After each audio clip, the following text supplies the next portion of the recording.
Episode की शुरुआत ईशा के दर्द भरे शब्दों से होती है। वह कहती है कि लोग उसे जज कर रहे हैं क्योंकि उसका पति अनिल जेल में था और ससुराल वालों ने उसे घर से निकाल दिया। ईशा सवाल करती है, इसमें उसकी गलती क्या है?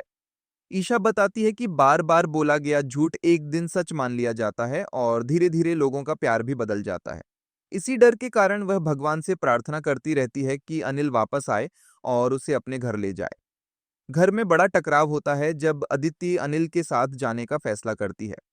परिवार के कुछ लोग उसे रोकना चाहते हैं, लेकिन अदिति साफ कहती है कि शादी के बाद पति के साथ खड़ा रहना उसका हक और फर्ज दोनों है। परिवार में बहस छिड़ जाती है कि क्या अनिल को दूसरा मौका मिलना चाहिए। कुछ लोग उसके पुराने गुनाहों को याद दिलाते हैं, तो कुछ मानते हैं कि उसने अपनी सजा भुगत ली है। आखिरकार अनिल परिवार से वादा करता है कि वह अदिति को खुश रखेगा। भारी मन से ही सही, लेकिन परिवार उसे एक और मौका देने के लिए तैयार हो जाता है। दूसरी ओर सूरज और ईशा के रिश्ते में गहराई दिखाई देती है। सूरज ईशा को दवाइयां पूरी लेने की अहमियत समझ आता है और प्यार से उसका ख्याल रखता है।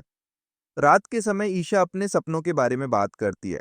वह बहुत उत्साहित होकर कहती है कि वह और सूरज साथ साथ आईएएस की तैयारी करेंगे और अपना भविष्य खुद बनाएंगे। अगले दिन मकर संक्रांति का पर्व मनाया जाता है।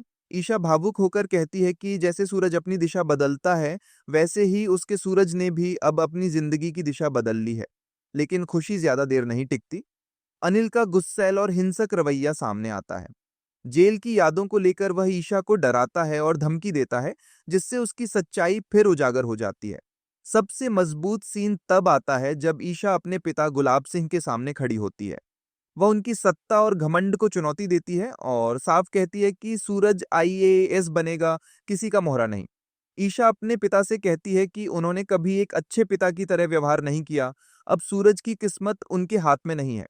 एपिसोड का अंत हल्के लेकिन गहरे अर्थ वाले सीन से होता है, जब सूरज सस्ता सा सेकंड हैंड लैपटॉप लेकर आता है। लैपटॉप ठीक से नहीं चलता, फिर भी ईशा का भरोसा अटूट रहता है।